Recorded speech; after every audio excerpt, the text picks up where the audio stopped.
Welcome to the Inspired Evolution, and guys, it's a treat to be here today with Lisa Winston. Lisa, how are you?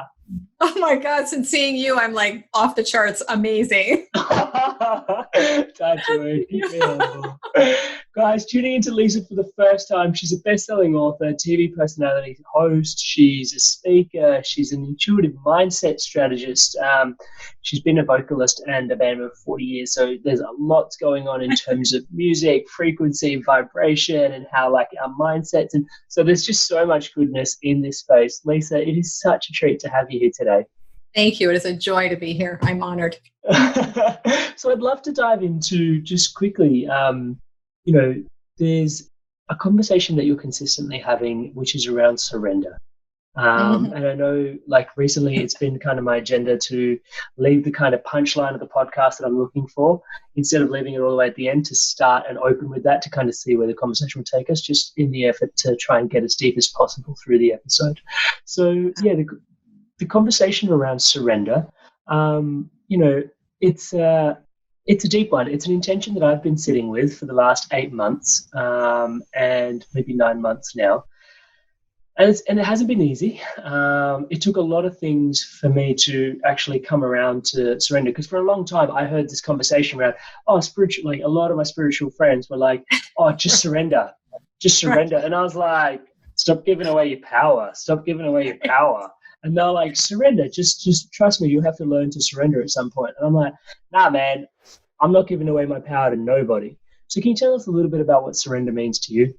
I don't even know where to start. I think my whole life journey has been about surrender, which kind of stinks because, you are brought up against your challenges so that you can learn to go deeper. And surrender, we often think that we are surrendering, but we can always go deeper because we're usually hanging on like this.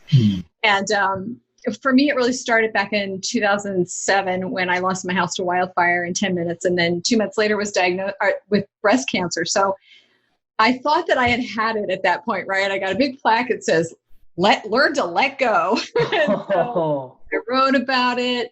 It was a big one for me.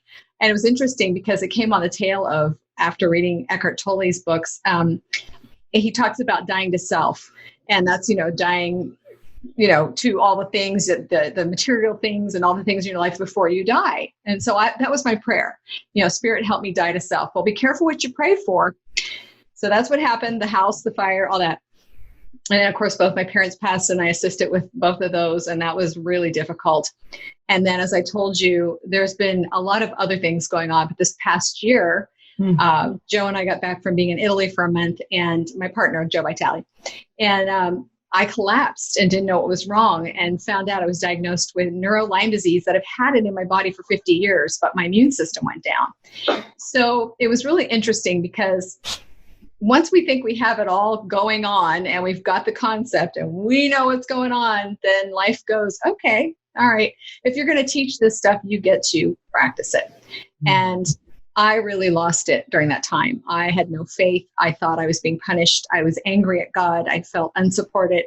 It almost died. And it really was one of the darkest times of my life. But it was here to bring me to a deeper place of surrender. And so I don't know where you want to go with this, but it is. Well, thank you so much for sharing so deeply, because I one of the things that I'd like to sort of pry open is, we can always, like, I'm convinced that, convinced is not the right word. I'm aware that if I'm looking back, it's very easy for me to then, in hindsight, be like, that massive challenge, like that thing that happened to me, that's what led me here, and this is a blessing. So my example is, I struggled with depression for 6 years. It brought me to mindfulness, brought me to meditation. Meditation completely took my life to a whole nother level, in a world where everybody's running around distracted, the ability to focus, the ability to tune in, and intuition, everything, right? So meditation gave me everything. So I'm grateful for the depression, but I also know that it's taking a lot of work, and I think the work really rubber hits the road. And I think this is what you're articulating, right? Like to be able to teach this, and you've really got to settle into this, and then you get a deeper lesson. When you're in it, like how does one, like in the depth of it, sort of Is it amount of like, does it take an amount of coaching, or like, what's the kind of dialogue? Well, if you knew what I did during the time I was sick, I mean, I did every modality I knew of. I did therapy, coaching, counseling, tapping, all kinds of bizarre things. I got weird gadgets, with magnets. I mean, I was like the weirdo, right? But I was really practicing everything I had in my toolbox, and then I was adding to it, so, and I feel you, because I struggled with depression, and so does my daughter and the rest of my family as well. So I know that's a tough one. But I think the biggest thing for us is to remember, and I love when I teach intuition, intuitive processes, it's really about being aware. So if we look at everything, and there are days, trust me, like I could sit here and tell you that I've got it all together, like I said, but I really lost it. Like, I'm human, we're all human. We have days that we just want to get off the planet, or we don't want to do it anymore because it's really hard. So I'm just putting that out there. If you're struggling with anything, don't give up, because you're human. But the cool thing I love is that with surrender, you get to look at what it is. And I liken it to taking responsibility. Like if you're in a relationship, right, and somebody's doing something and you think they're doing it to you, and you're going, hey, they made me do this, or this is, you're blaming people. But finally, there's this choice you get to make. You get to take responsibility, even if you don't know what you did, or if you did anything, or you get to blame, right? And so when you blame, you actually create more things to blame. And if you take responsibility, you actually start to dissolve whatever it is that came your way. So my example in that is the same with surrender. Surrender is really about letting go of resistance. Most people think it's about, waving the white flag, giving up, but it's not. It's about giving in.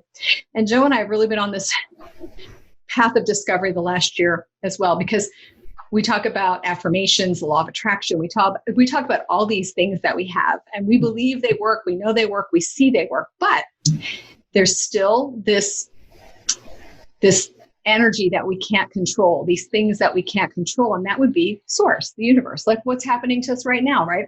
With the virus, we were not able to control it. It happened, but it's not happening to us. It's happening for us. And so if you look at all the contradictions and the people, the craziness that's happening, it's really asking us, it's begging us to look at what's going on. And we always have a choice to make, even in surrender. With surrender, you can take it as far as you want. You can pound against and be angry and blame and resist. And that's what we all do, right? Because that feels good. That feels comfortable. That's our comfort zone. And going, I'm just going to let this go. And I want people that are listening to this is what I do. When I get to that point where nothing's moving, I put my hands out and I just say, okay, darn, I don't know what to do, right? I'm just going to surrender. I'm going to surrender. Oh, it's so hard to do. It's so hard to just let go and trust that force is going to support you.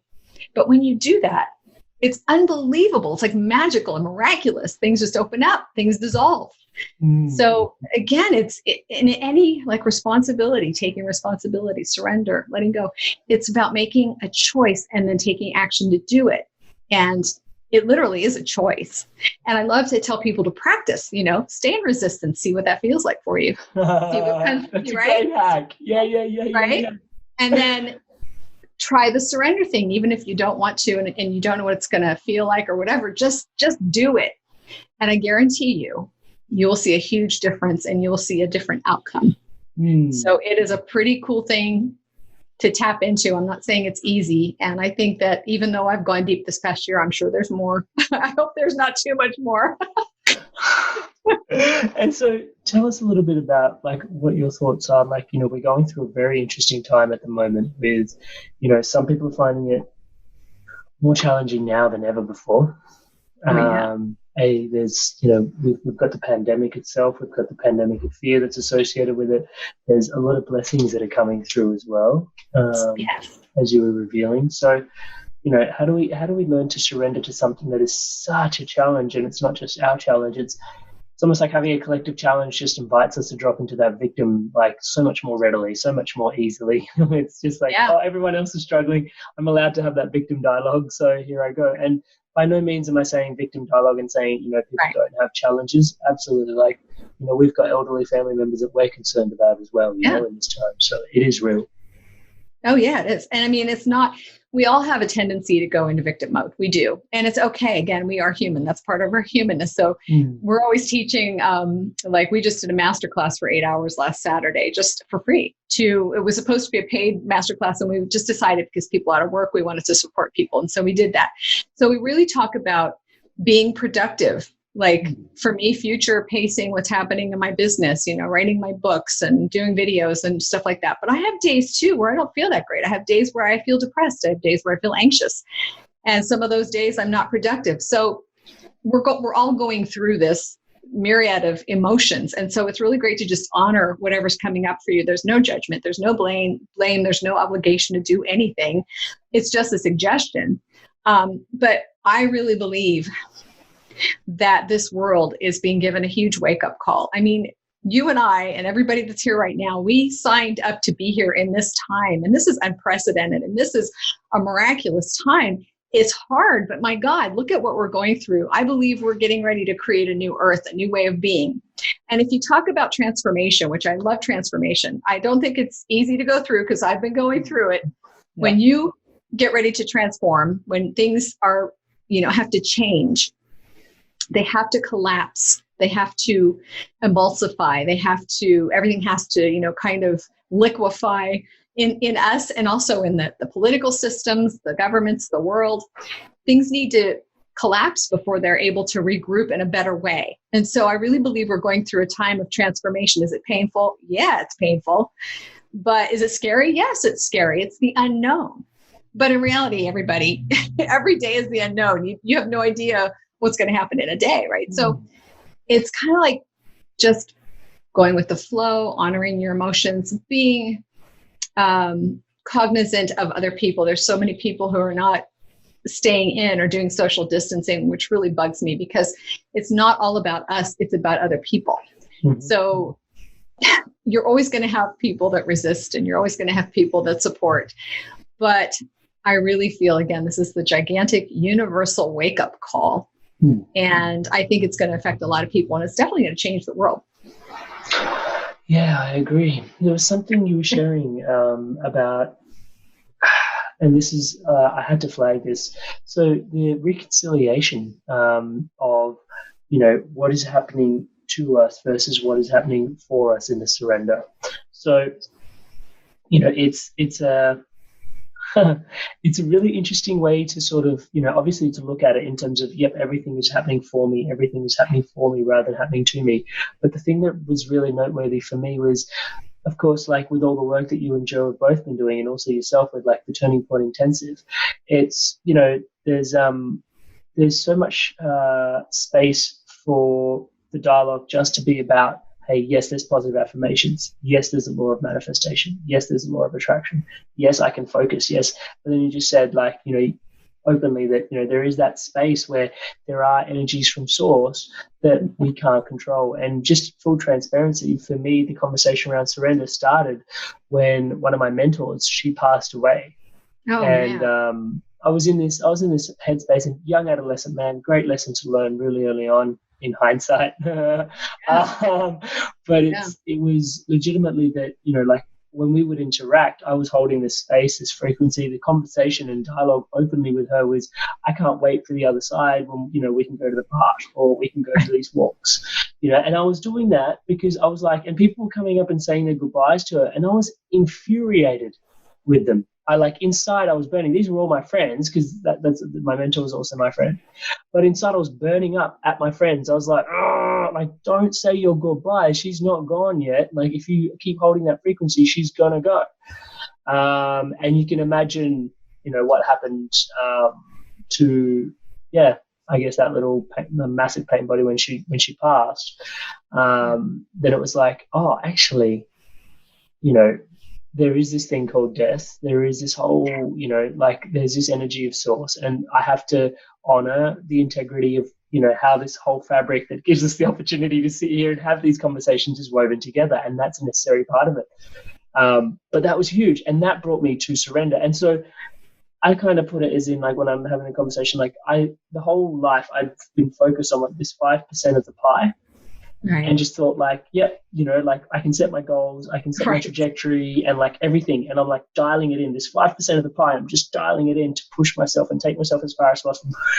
All the positive psychology stuff. And then after this moment, I realized, there's 95% of the pie that's just been gracefully guiding me forwards on like almost like the Star Trek Enterprise or something. But like, do you know what I mean? Like guiding me forwards to the space. And I'm just kind of like learning, okay, like that 5% is also necessary because it's, that's also in service to that part there. But in terms of reconciling that, like the grace with which you just honored that, there is a challenge between that and this, like that must have been was it a hard realization to come to at a certain point, or was that something that you were already aware of? No, it's a very hard realization. I mean, a lot of things are hitting me after almost dying this past year, and both of my parents passing, and I'm 61 years old, and I mean, it's starting to hit me that, I mean, in reality, again, I'm going to put the reality out there, and that is people can die at any age from birth on up, but the older you get, you realize that you're coming, things are getting shorter and you have less time to do things, and it really hits you. And I think all of us really struggle with death anyway. I do. I always have, even though I've assisted my father and my mother. And my dad had a lot of resistance, and so it really prolonged his death. It's going to happen to each one of us. And I think that's where the magic surrender lies, not just in life, but also because at some point, we're all healthy and we're like, I'm not leaving. That's it. I'm not going. I'm going to be around till I'm, 250 years old. Well, no, you're not. There's just this time for you. And so the more we can surrender to that, and the more we can surrender to life and allow it to refine us, and say yes to it, I think the easier things will get. I want to be on my deathbed, and I want to be sad that I'm leaving my daughter and my loved ones, or whatever, whoever's, we don't know what we're going to. That's the hard part, right? It's the unknown. The uncertainty, yeah. Right. But I want to have grace about it. And it was really wonderful because I dedicated my book, Your Turning Point, to my mother, because she was passing while I was writing, and I was taking care of her. And it was funny because she said, she was in the process of dying, but she was like, I don't feel it. I don't really want to go, but I'm okay. It's like, it was so wonderful. And she was more concerned about her kids than she was about her own passing. And so there's just this magical thing. We've all done this a million times. We've died and been born, lived many lifetimes. That's my belief. But so surrender really is just this total trust that you're okay and that you're being held, and that no matter what happens, we always think that if we survive something, or we always equate life with survival, right? I've overcome this, so I've survived, so that's what it's about. Not everybody survives, but I mean, I had a friend, Janie Rios, who was producing the Women on TV, who produced, they were hosting our show, and she was dying of lung cancer, and she's in her 40s, and she had a family, and she would show up on our interview, on her interview for our show, and she was such a bright ray of light, and she was dying, but she showed up to help people. She showed up because it was her passion. She showed up, didn't just check out of life and say, oh God, I'm a victim, I'm dying. It was unbelievable to me. I've learned so many lessons from so many of these amazing people, like you did with your mentor. So surrender is critical. And if we don't surrender, we're going to get to the end of our lives, and we're going to be in resistance. And what my father went through, which was likened to torture, is not something that you want to go through. You want to go in grace, and you want to go in trust and surrender. I'm not saying it's going to be easy, but it's a process that we have to get really close with. And it assists us in every way. Yeah, no, I love that. And thank you so much for sharing that. And I'm also I want to just flag something that's coming up for me internally as we're talking about this. Part of me wants to shift off the conversation of death just while we're on here, just because I've done podcasts on death before, and people have sort of, they haven't gotten the most traction. Let's just put it that way. Right. And that for me was just like, people don't actually want to talk about death, and it's not surprising. So I am conscious of that, but at the same time, I just wanted to address that because that was what was bubbling up inside. And it's, I think it's like the conversation, the way you put it was so eloquent in terms of we don't really think about how our passing is going to look, and if we're holding on to life and we're holding, we may well end up in that last final moment still holding. And then the lack of grace in that moment can be quite challenging, as opposed to learning to surrender has this opportunity to surrender in that moment as well. Yeah. So can I ask you a little bit about what do you think are some of the things that encourage us to hold? Like, why are we holding again and again, and what's the softening? Like, what's going on? That's a great question. Yeah, that's a great question. I think it's normal. And I believe that we are very attached to, it's attachment. It's really attachment around our family, our people, our kids. It's a attachment to our things, our material things, our animals. We're so attached. And the funny thing is that we need to let them go too, because they aren't ours. My daughter is not mine. She has been a gift to me. She doesn't belong to me, and we've gone through many lifetimes together. But again, it's just that trusting process that we're in this thing called a soul pod, which I believe, and we come back many lifetimes with the same people. And I know I've been in many lifetimes with my daughter. I don't remember who she was. Maybe she was my husband, my father, my mother, whatever it was. So I think we need to just, again, trust and let go, because we can't take stuff with us. We just can't. And the older I get, the more I'm losing attachment to stuff. And again, when you lose your house to fire and you lose things, a lot of times you realize, it's here today, gone tomorrow. And it's not really that big of a deal. It's not, to accumulate stuff. So I think that's the whole thing. And we also are very attached to our beliefs, our emotions, our opinions. So that's another big one. I mean, there's so many people out there that are pounding against, they got to be right. I just did what did I do today? I wrote an email to my tribe about being kind as opposed to being right. Because in this kind of situation right now that's going on in the world, people are stressed out, people are angry, but it's amazing how many people are not helpful, they're not productive, they're not very nice, and they're not coming together. And so, again, it's really, this is just all part of the process. So that's what I wrote about, and I loved it. It was truth. Tell us a little bit about that, because my intention for this year, and I set an intention beyond surrender, was actually kindness. So, and the challenging thing, and as you might be able to attest to, and perhaps make me feel better about it, maybe. Shush, Amrit. Is because I set the intention of kindness. What I see a lot of is, because I'm holding space for kindness, I see when I'm not kind more than when I am kind. It's like, oh yeah, good job. That was when you're kind. Because I set the intention for kindness. It was like, oh my God, you're an asshole in that moment. Oh, wow. It's that prayer, right? It's a powerful prayer. Yeah. And it was like, oh, right. That's right. My intention was kindness. I'm shedding a light on it. Obviously, the shadows are going to, loom. Yes. But yeah, tell us about the kindness and like being right, because I as soon as you said that, so many things went bing, bing, bing, bing, bing in my head, in terms of I can see all these different standpoints, even just on social media online. People are like, this is what's actually going on. This is what's going on. And obviously, I kind of try and stay away from conspiracy as much as possible, just because it really doesn't serve you. It's just taking your energy in such a massive way. But then watching like people that are in my sphere online, especially being in the podcasting space, so many interesting people, but then some people dropping into their conspiracies and going, this is what's actually happening, this is what's actually happening. And I'm like, yeah, but then they're at odds with each other. I'm like, this is a narrative, may or may not be true. This is a narrative, may or may not be true. But now you're conflicting with each other. What's like, dude, like people are actually going through some stuff, stay at home, make some music, hang out with each other, be kind. Like, so tell us a little bit about right and kindness. I love that you've made that an intention. And again, it's true, because when you do make an intention, you set an intention, it will come to you in a bigger way. And you will see, just like me with surrender, it'll come to you over and over. And I mean, I have that within myself. I have times that I don't want to be kind. I see things in myself too that I don't like. It was interesting because Joe just did a Facebook Live not too long ago about his new theory on conspiracies. It's the divine conspiracy. You're good? Awesome? The conspiracy to trump all conspiracies. Right. But it's for the good. It's the good conspiracy, right? I love it.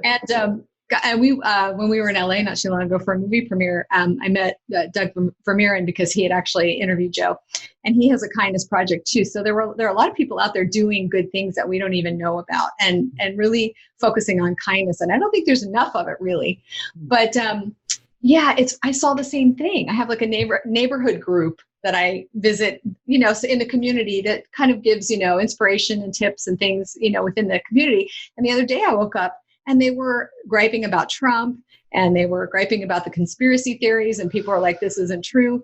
And then people started getting really snarky with each other. I mean, they started, I have a college education, you're stupid, and that's when I finally said, hey, wait.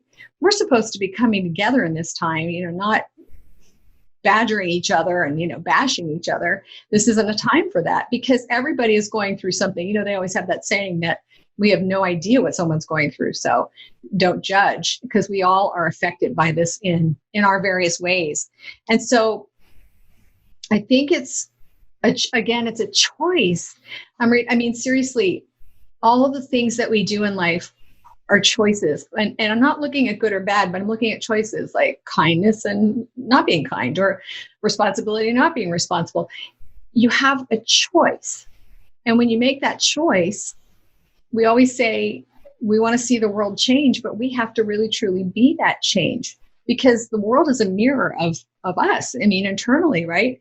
Internal to external, what we are. We don't see the world the way it is. We see the world the way we are.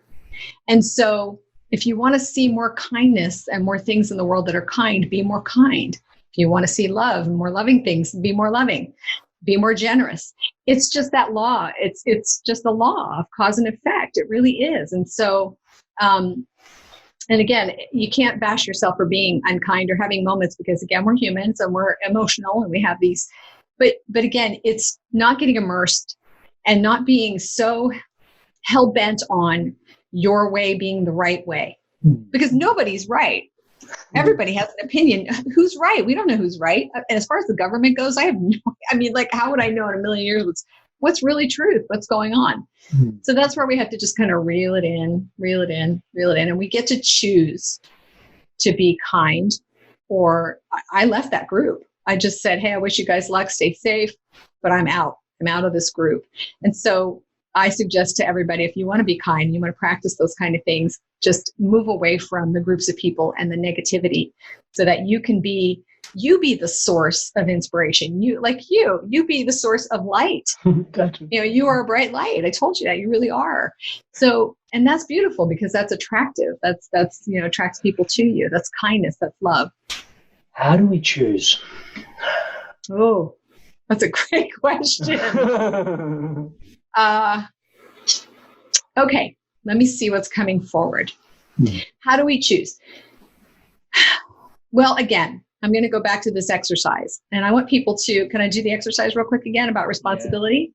Yeah. I want people, I always go back to this because I practiced this when I was in a relationship, and I was studying Gay and Katie Hendricks' book, Conscious Loving.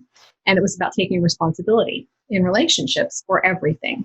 And I didn't like that. And most people don't want to take responsibility. They'd rather be a victim.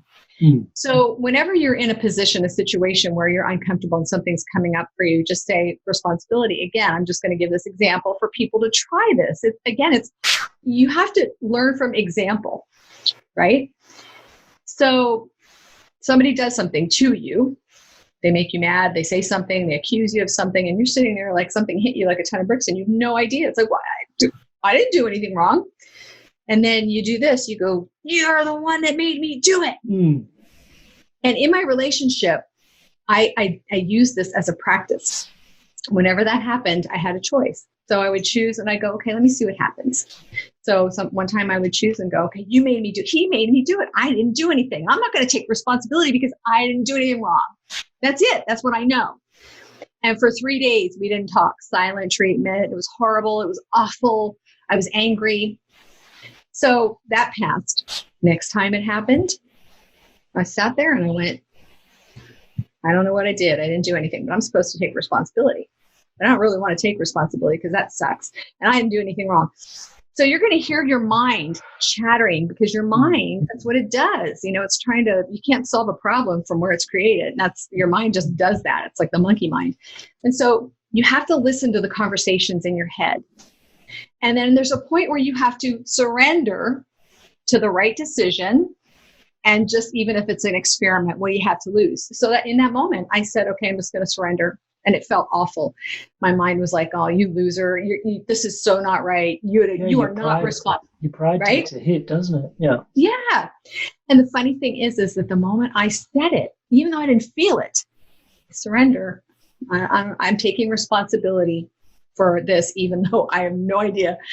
And I have to tell you, within minutes, everything dissolved. We started talking. So this is the lesson. Whenever, and again, I use responsibility because it hit me and it was so big. But you can do this in every moment with anything. Just if you don't believe it, or you can't make the choice, or you want to make the choice and you're having a tough time, then experiment with it. Try it this way, and then try it this way. See what happens. And when you start seeing that when you make the right decision, the best decision in the highest and best good, you have a better outcome.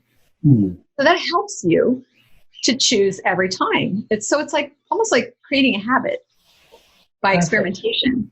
Because that was what was dropping in for me as well. There's like, oh, there's a trigger, and then there's a cue, there's a trigger, there's a response. So it did sound. It's pretty cool. It's pretty cool. Yeah. But that's a great question. Thank you. Yeah, and one of the things that was dropping in there for me was a couple of things. Firstly, that it's cultivated, which I totally, from my own just experience, it's like, yeah, absolutely. These things that they're not formed in a day. Like when I got diagnosed with depression, the core seed of that was they're like, dude, you're not honest with yourself, you're not honest with others. Like, you need to adopt honesty. And I was like, whoa. Right. You pulled the thread, right, the whole carpet and the tapestry unraveled. Yeah, I love that. And it wasn't just like immediately after. It was like, yo, I'm honest. It was like, oh, okay, now I've got to go like step by step. And when I exercise it wrong, for the first time ever, now that I'm aware, you've rubbed the cat the wrong way, and it feels kind of like, right. Like, oh, okay, so this is what patting the cat the right way feels like, but it takes cultivation. Yeah. And the other part was, which I never really thought about this consciously until you shared it, was we can actually use when we have like a moment of just like, because obviously you were using relationship as an example, which I think is a great example because so many of us can relate. There are challenges in, our relationships are our greatest teachers, Right.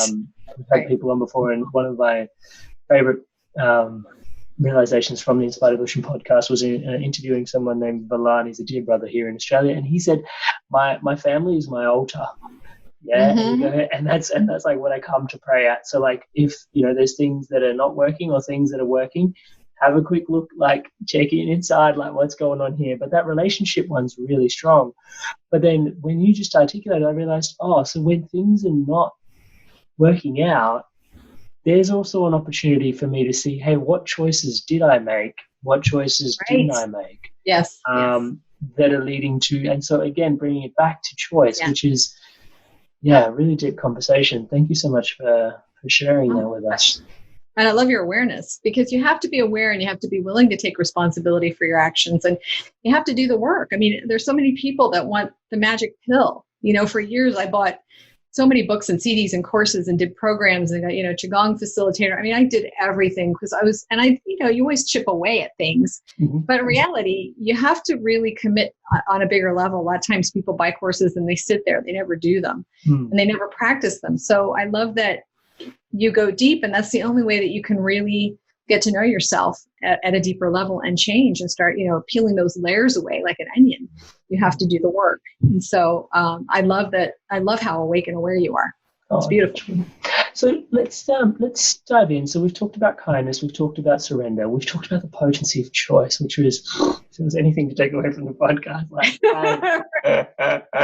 but it's like in like what, like, because you've been on this journey for, quite some time, and you've been, sometimes it can be harder, like I feel, well, not harder, just, there's a different amount of grace. Just the quality of grace is different to someone that's been working on themselves for a long time and walking that path. You're much more aware, but then with that awareness comes a lot more responsibility. So there's, then it's like my challenges are very different to, people that perhaps choose to not look at themselves and just turn a blind eye to certain things. Ignorance is bliss is kind of like it's a thing because it's a thing, right?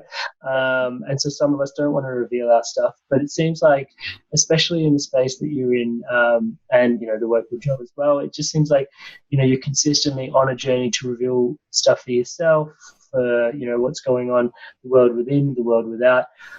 Is this some of the deeper stuff that's emerged from there? Are there other things that, have really serviced your journey in a big way? Well, the big thing that I do is I teach intuition, and that's my big piece. We're going to be, Joe and I had, like I said, we had some speaking engagements overseas, which got postponed until fall. Everything's gotten postponed until fall. Yeah.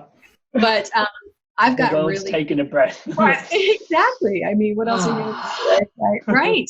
Taking a breather, which I love, and the air is clearing, right? The ice caps are not melting or whatever it is now. But I've really gotten clear that my whole life is honoring my inner guidance, my intuition, because so many people don't. I always thought that I was a wacko because I'm very intuitive and I pushed it to the side. But I'll tell you what, it has really given me so many gifts. And you and I were talking earlier about, synchronicities. And it's really about saying yes to a lot of people say yeses to their no's, the limitations and that kind of stuff. But if you say yes to your possibilities and your opportunities, when you say yes, that's another big thing that I talk about. When you say yes and you follow your intuition, it's a guide. If I told you over the last 5 years, when I left my full-time music career to start coaching and going on that journey, it's mind-blowing how many synchronicities happened to get me. I mean, I took one step to the next step to the next step. And a lot of times I didn't even know where I was going. I was just told to go. And I went just trusting. And it didn't even make sense a lot of times, but I got where I was supposed to go step by step by step by step. And when I look back, the universe it orchestrated everything. We're like these little chess pieces that are moved around. And if we say yes to it, the universe brings us to the magic and the miracles in our lives. It brings us to the people we're supposed to know and the things we're supposed to be doing. So that's saying yes to just say yes. And your opportunities and possibilities show up, and then walk step by step intuitively, listening to your inner guidance, because it never steers you wrong. So you really need to develop a relationship with your inner guidance because it's your life navigation system. And so that has been just a primary in my life, and even to this day. And then just continuing that journey of trusting the universe. It's hard to trust what we can't see, right? But trusting the universe that it has our back. And I have to tell you, I could cry when I just look at the things even today. I mean, even the fact that I could have collapsed in Italy last March. And I could have ended up there for months and not been able to fly home because I was so ill. I happened to collapse 7 days after I got back from Italy. Joe was just speaking in Iran not too long ago, and he came home right before they did, the U.S. bombed them. And I mean, so many things. We could have been overseas right now and in the midst and stuck over there for months. So it's really this beautiful journey of trusting and watching and walking and knowing. And these synchronicities, looking for them. Like you said, you look back at things that happened and you go, oh my God, look at all those pieces. So I think that that's a really critical piece in people's journeys, because if you're not open to that, you can't figure things out from here. Creative ideas and inspiration don't come from up here. They come from the ether. So tune in. Wow. Okay. I'm so glad I asked that question. So, for me, I've been aware that trust and surrender are like the opposite sides to the same coin. Because that's when it's like, what am I holding on to? It's like all this stuff that I'm not trusting. It's like, so the mantra that I've been dropping into, which is helping me, I distill all my most biggest limiting beliefs at the moment, is universe is my greatest ally. So even as I say that to you, I can feel like, oh, there's a bit of darkness around that here. It's a bit grey over here. And it's like, oh, I don't actually believe that. It's like, why don't you believe that the universe is your greatest ally? It put you here. So don't you think it would look after you to get to where you need to go? But somehow, no, there's little trauma bits. And it's like, okay, I got to look at that. I got to feel that, heal that. But then the conversation which just dropped in for me was, intuition is a way to learn to really gracefully have a dialogue with that trust and that surrender. Yes. That's amazing. Thank you so much for sharing that. Thank you. How do we build a relationship with our intuition for someone that's coming into it for the first time. I love that. I'm going to plug my book. I don't know whether they're watching us or they're listening, but Your Turning Point. This has so much stuff in it. It has, steps to using your intuition, and it's really important. Communication and building a relationship. It's you. And one of the things I teach is, we're energy, right? So I do a lot of Qigong and processes, where we can actually feel the energy and all that. But the biggest thing is really sitting in silence. I'm not talking about meditation, but purposely going within and asking questions of your higher self.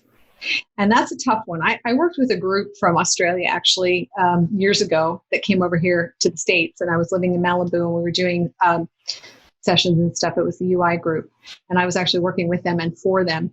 And we did a lot of intuitive processes. And it was really hard because a lot of us, we don't trust what's coming from within, right? We hear stuff, and I used to give readings for people, and then I'd get off the phone and I'd be like, I hope that was right. I hope I wasn't making that up. It's so stupid because it's like, it's who we are. We can't accept who we are. We don't plug into who we are. But it's this beautiful, your higher self. I liken it to like a woman for me, or a guy for you, like your best self. Sometimes what I do is I sit down and I envision, my higher self looks a certain way, and then they're coming and walking toward me, and they actually settle within my body to make me more powerful and more strong. And so it wants to talk to you. Your higher self wants to have a conversation with you. Your higher self wants you to listen. All these things that happen to us, for us, right? Like the fires and everything. I just keep seeing the universe, my higher self going, hello, is anybody in there? I keep trying to tell you, I keep, trying to guide you, and you're kind of walking that way, but you're kind of not. And so it's this piece of you that is you. It's you, no matter whether somebody asked me a question the other day on a show about, they were religious or whatever. I said, who you are isn't religion or anything. It's spirituality. It's who you are. It's what you're born as. And so you've got to develop a relationship. And the more you develop it, the more you sit and you ask questions of yourself. People can do this. They can sit for just a few minutes and ask tiny little questions. And you're going to find blockages, right? Because you don't trust what you're getting. You can see colors, you can see phrases, you can see patterns, you can hear voices. But if you hear nothing, you have a blockage. So then you go in after the question, if you don't hear anything, and you say, what's blocking me? So it's frustrating. It can take months and months and months of practicing. But once you start to do it, you can literally go to a restaurant and ask your higher self, what's better for me? The chicken piccata or the veal, and you will get an answer. You can live your life by this beautiful navigation tool if you actually learn to develop a relationship with it and you listen to it. It's amazing. Amazing. And I think just highlighting as well, I think everybody's would probably be a little bit different, right? In their own, and like there'll be some things that obviously are staple to tuning in because we're all human beings.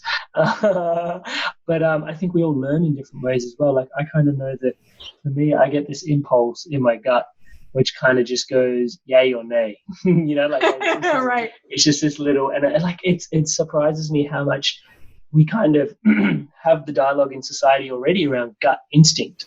Right. And it's like, and we have that conversation, and it's like, where does that come from? Well, it's like your gut is where the outside world's food assimilates into your stomach. It's your relationship with the world and how to navigate it. And so, like, of course, that's where your intuition is kind of plugged into the universe, and you get that feeling from. But for me, it's a little. But I'm sure that some people like actually hear. One of the things that I wanted to ask you for myself was because I was just aware, like, probably about 3 months ago, this would have been a very different conversation for me in regards to when we're talking about saying yes a lot to our intuition. Because for me, full transparency, like just a lot of growth, touch wood, the inspired evolution, everything that's happening in this space. And it came a lot from just say yes, figure it out. Say yes, figure it out. Say yes, figure it out. Say yes, figure it out. And it was only 2020, actually, this has been a big year for us, that I started realizing, well, like yes, that really works to drum up a lot of energy and build what you want to do. But it's also getting to the point where now, like, there's only one Amrit, and there's only so many places Amrit can be at the one given time, right?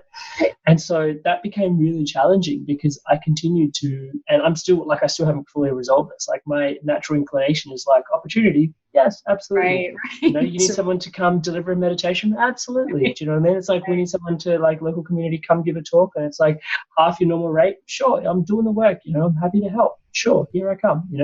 And so there was so much yesness to drum up. And then recently it's been, okay, how do I learn to say no?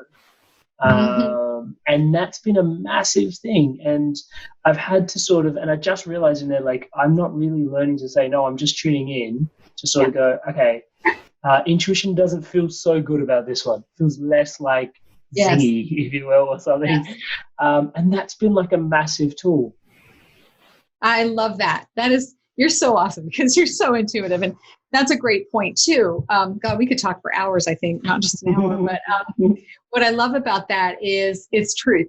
Everybody needs to learn to honor what they're getting. First of all, we have to create boundaries. We're really bad at boundaries, and we are bad at saying no to certain things. And we only do have so much energy, and we have to conserve our energy. So that's a really great point. And I'm not saying there goes the motorhead in the community. I'm not saying, when I say yes, I'm not saying say yes to everything. We want to say yes to inspired hits. We want to take an action on inspired hits. We want to just not just move everywhere. And that's what I love what you brought up, because not just boundaries, but feeling into opportunities. And the way that I do it, you had said your intuition doesn't feel so good. It doesn't feel zingy or whatever. And I love that because it's true. When opportunities come to us, or even people, I talk about energetic signatures, right? You can tell somebody if you're standing in a room, there are either people over there that give you the creeps and you don't want to be around, or there's somebody over in the corner that is like this light like you, and people are drawn to them right away. Energetic signatures.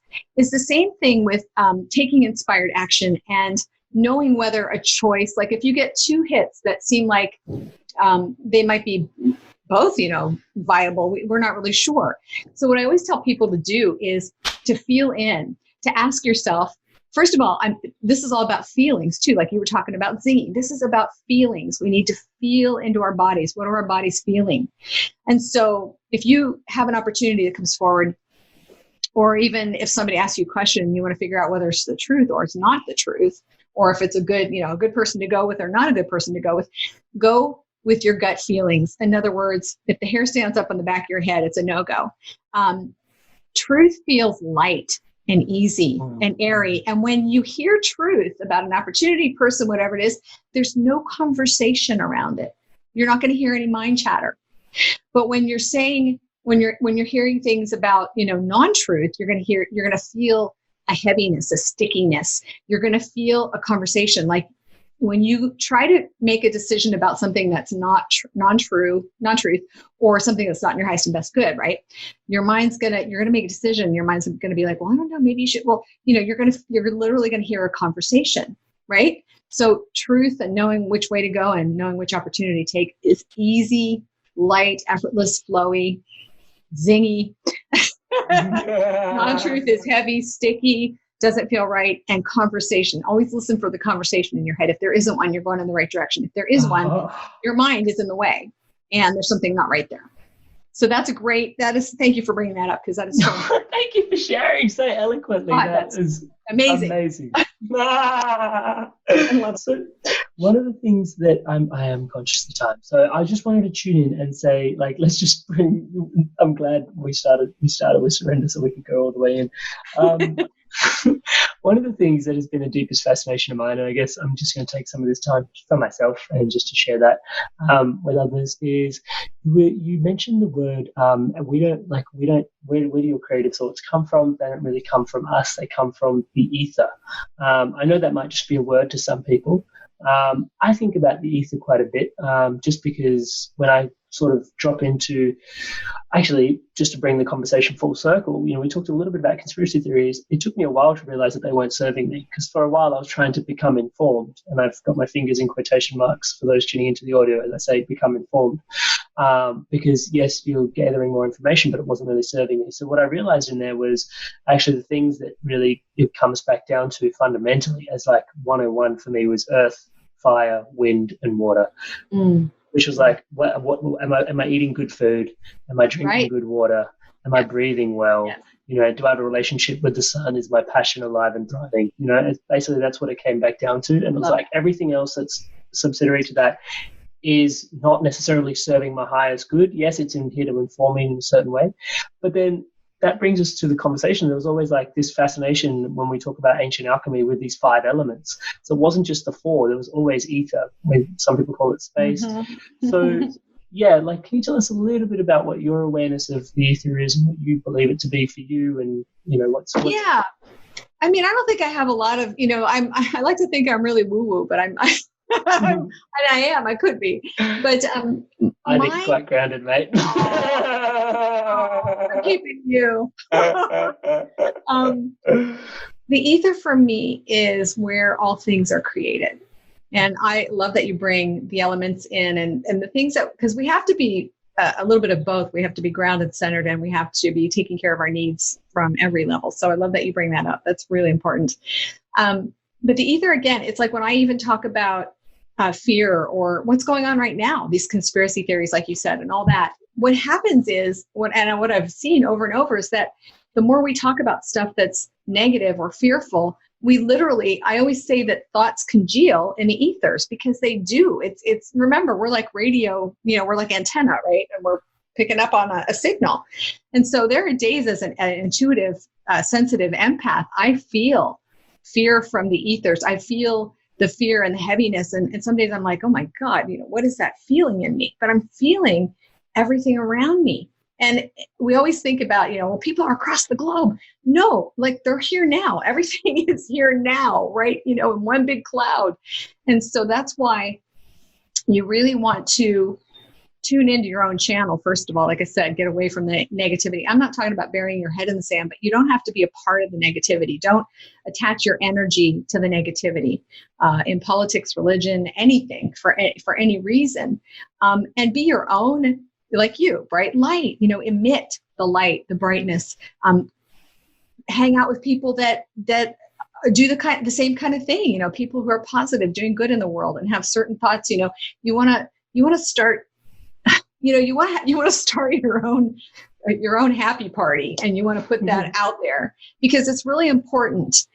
There are a lot of people on the planet doing a lot of things that are good. We hear more about the bad stuff than we do the good stuff. I was just watching an Instagram post from The Rock today, and I was in tears because he was singing with his daughter, his little baby. So, here's this big, did you see it? This big, beautiful guy, right? And I'm like, oh my God, and I thought, there are so many people and beautiful things happening out there. So when we put our focus there, we can feel more of that. We attract more of that to us. And I don't want to be part of the problem of the planet. I want to be the solution to the planet. And a lot of times we feel like we're alone, like we're the only one doing it. There are a lot of people that are in prayer, meditation, that are doing all kinds of things globally. So I really believe, again, the ethers, when I don't know if you even know her, there was a woman called Lynn Grabhorn, and she passed already, but she had a book out called Excuse Me, Your Life is Waiting. And this was years ago that I read it. And it was one of the things that impacted me incredibly. And it talked about how everything is attractive in the ethers, like everything you put out there, is attractive. And that's when I really started getting into that whole concept. So for me, it's really where form starts, when you start setting an intention, when you start thinking, when you start feeling, as Joey says, feeling it real, when you start visualizing it and feeling emotions of something, you're sending that up into the ether, and that's where everything starts to be created. That's so I don't know. That's my little theory about what that means, and it feels right when I say it, for me anyway. Yeah, I love that. Thank you so much for sharing that. And that's kind of brought me to a point where I'd like to try and follow me for just a second, like the ether and like the it becomes quite nebulous from that perspective. And I can kind of sort of see that actually perhaps that's some of the energy to surrender to. I really want to avoid using this example, but it's just such a low-hanging fruit that it's hard not to do it. So I'm just going to do it for the sake of the listener and just use that as my excuse, but I'm doing it. So let's say, for example, we have politicians in power that really just don't make sense to us, how they got there. I think for those tuning in, I don't need to name names just because I just want to introduce them into the space. Right. But do you know what I mean? Like, there's politicians in power, and like, how did this person get to where they're going? And yet they're there. And so sometimes the dialogue for me is, okay, well, classic example, now that there's a person that is an industrious businessman in charge of a country, then it's like, well, it just shows you the power that business has in running a country, right? And it's like, well, that's a service, right? Now we can actually see transparently the veils have been lifted, that government was not meant to be business, but now business and government are totally in bed with each other. So that's still some sort of service, right? But then there's so much to then like the conversation around, what there is a grander, bigger emergence that's bigger than us. And then perhaps learning to trust and surrender and consistently perhaps tuning into the ether to have that bigger level conversation, that higher self that you're referring to have that more grandiose doesn't even feel right, but the more expanded version of what is actually going on in the story of events to drop into, rather than just our narrative in this one little fractal looking out and going, wait, that doesn't make any sense to me, but it may be bigger than us. And that's kind of, for me, bringing the conversation around the ether, also the surrender, and then the intuition that it takes to sort of trust that, if I'm making sense. But it's also an invitation for me, what's coming up this moment is to just consistently drop back into that love. Is to come back to love. Would you say that's a safe kind of drop in? Well, yes, I love that. And I believe everything happens for a reason. I even believe when we have somebody in power that's it's like ludicrous, right? We can't even figure it out. I believe it's all happening for a reason. I believe there is nothing that happens on this planet that is not overseen by the divine. And it may seem horrible, but I always feel it's for the good, because we just don't see what goes on behind behind the screens. We don't see the complete, quilt. It's not made yet. It's up there happening. So that's where we really do have to drop into love. And I want to share with everybody, this is so silly, it's just coming forward, but literally every day, whether it's, a leaf or a piece of egg or dust on my carpet or something in the sky, I literally every day take pictures of little hearts that I find everywhere. They just show up. I mean, it can be a piece of, butter, ghee, or what. I mean, literally, I have pictures. So I love that you bring the conversation back to love, because that's what it's all about. And the thing is that if it's true that we are love because we come from love, and a lot of people will disagree with me on this subject, but I believe it wholeheartedly, because I believe that the Creator is love. I have seen so much love. I've seen suffering.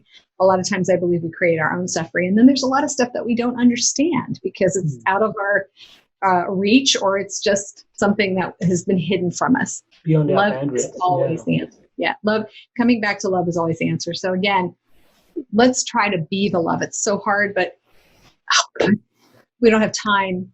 I just want to encourage everybody really quickly. I have a thing called the love expansion meditation that I've been doing for years that the divine gave me.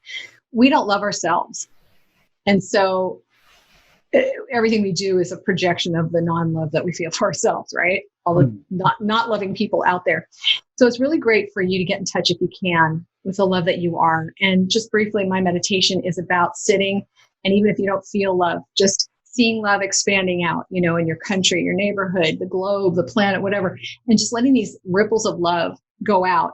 And when you start to commit to a practice like that, even when you don't feel it, eventually you start feeling it. I mean, I have sat some days in the love of the divine that's just, I don't want to move because I've never felt anything like it. And I think that if we all, I know this is a pipe dream, but if we could all be in a space of that divine love and feeling that divine love, we wouldn't have time to bash each other. or not trust, because it is so profound. And so just trusting that everything's happening for our highest and best good when we can't see it, and always coming back to love. Thank you for that. That is so profound. Wow, I just want to take this moment to thank you. I've loved having you. Oh my God. I love being here with you. You're so open and intuitive and aware. It's so beautiful. Oh, Lisa, for those that want to tune into you, what's the best way for them to I know the term. I'm being emotional. Thank you for asking. My website is lisaawinston.com, and I will be starting coaching again soon. I obviously had to take the year off. And then you can also check out my television show, which is mindsetresettv.com, and check that out. So there are lots of places. You can find me on Facebook too, and all those other social media. The blog on Lisa's website is actually, there's some really cool articles there, so I'd highly recommend going to check that out. And yeah, I want to thank you for your time, your energy, your presence here today. But always, like, these conversations, a moment in time from an evolution of work and a body of work that you've been through on yourself. So I really wanted to take a moment to honor and acknowledge that, and just thank you for showing up and doing the work to inspire us to be better humans going forward. So thank you so much for your blessings, and wishing you all the best as always. Thank you for what you do. Love you. Big love. Thank you guys so much for tuning in to the Love of the Inspired Evolution and sharing the Love of the Inspired Evolution. If you feel like this content has supported you, or may support anyone else that you know may resonate with the content of it, please share away and share the love around. Thank you guys so much. And to stay up to date on whatever's coming out with the Inspired Evolution, please subscribe. There's all these links in the bio for you to tune into the episodes and all these different platforms, just so the message can get to you and your loved ones. Thank you so much for all your love and support. Stay inspired to evolve.